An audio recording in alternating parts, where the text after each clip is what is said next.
Mga kababayan, ang market research data ay ginagamit upang malaman ang economic trends at consumer behavior para ma-improve at maisaayos ang mga ideas at strategies upang mapalago ang isang negosyo.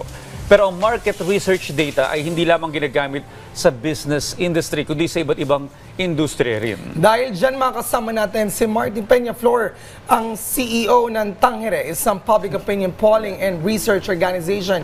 Good morning, welcome po dito sa Rise and Shine Pilipinas. Morning. Good morning, Sir Audrey, Profi. Okay, Yeah. good morning. Sir.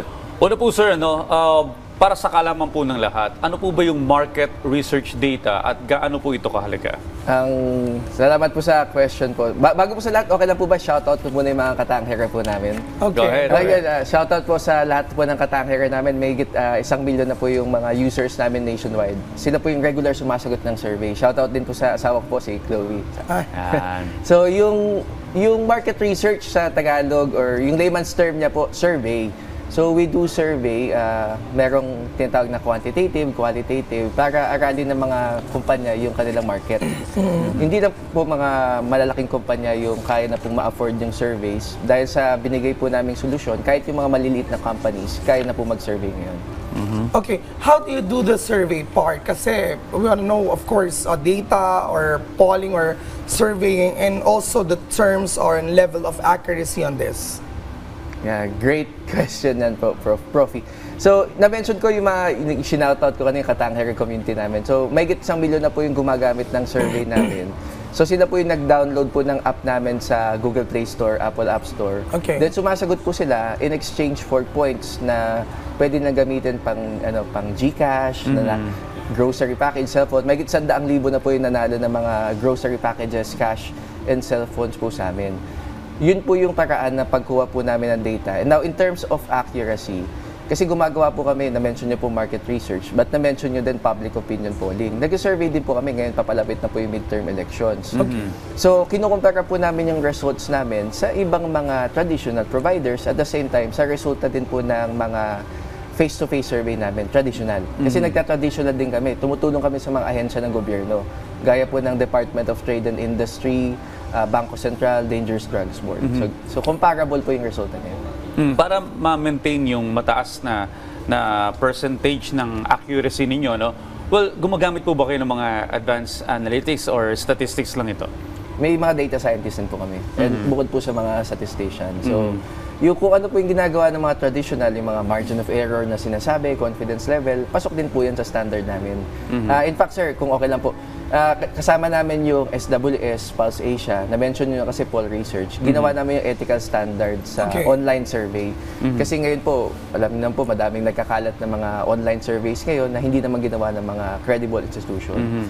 So, ginawa po namin siya together with yung Marketing Opinion Research Society ng Pilipinas. Para po, pag nakita nyo po na yung resulta ng mga online surveys, makita nyo po na credible po siya. Kasi may tatak po ng Morris po yun. Okay, on your end, Tangere, how would you pursue the ethical consideration? How do you execute it? Of course, kailangan niyo pong sabihin, maganda question po yan. Kailangan niyo pong sabihin kailan po yung fieldwork. Halimbawa po yung latest po na senatorial survey. Hindi ko na po sasabihin ngayon yung resulta.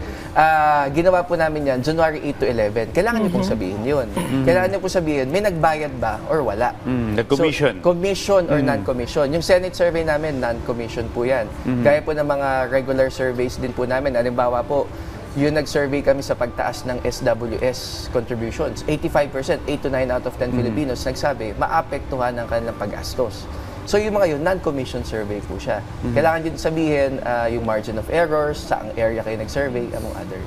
Well, alam mo, Prof, ginagamit natin sa news items natin ng Tangere, no? Yes, Every time na may nilalabas silang mga survey. Pero gayon pa man, pagdating naman sa national elections, di ba, gumagawa kayo ng survey, applicable din ba to sa mga local elections? Good question po. But una salamat sa pag-publish yung mga top government officials po namin, yung satisfaction and trust. Local elections, ginagamit din po sa regional. May mga tinutulungan na din po kami na level po na mayor, governor, and even po yung mga kumpanya po, halimbawa, Caviteño ko yung mga company sa base sa Cavite, gusto na malaman yung sentiment ng mga tao sa Cavite. So, titulungan din po namin sila. Okay, do you also consider demographics, like in terms of social class, in terms of income? How do you do that in terms of research? Another survey. daming question na magaganda po. So, yung demographics po, alam naman natin sa Pilipinas, na-classify po siya sa A, B, C, D, and E. So, upper income class, middle income class, lower income class. So, mahigit 100 na po yung kumpanya na tinutulungan namin. So, halimbawa po, yung mga pangmasa na produkto, gaya po halimbawa ng reference client ko po sila, pwede ko sabihin, McDonald's, na middle income class, lower income. Lahat po yan eh. So, sinasurvey po namin yung market nila. And yung may mga companies po, gaya po ng SMDC, mga condominium units. So, Class hindi AB. nalalayo yung forma ng inyong pagsasagawa ng survey with the other survey firms that we have here in the Philippines. No? So, what made you go up in terms of reputation, in terms of your name, being on those lists like with SWS, with Pulse Asia, Okta Research? What's the edge or paano nakakasabay ang Tanghera dito? Nagpapasalamat kami kasi sa, ilan taon na ba kami? 7 years po namin sa business po na ito.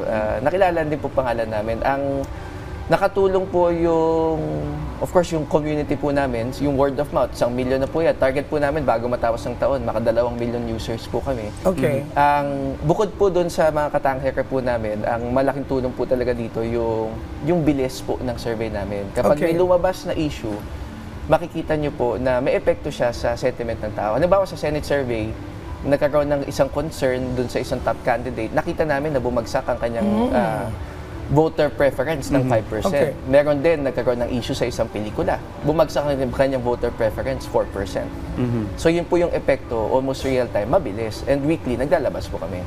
Balikan ko lang yung pinag-usapan natin kanina, Prof. Yung classification. Kasi I wonder, iisip lang ako, madaling i-survey yung mga class B, C, D, E. Pero yung upper class, sa paanong paraan nyo sinasurvey yung mga nasa upper class?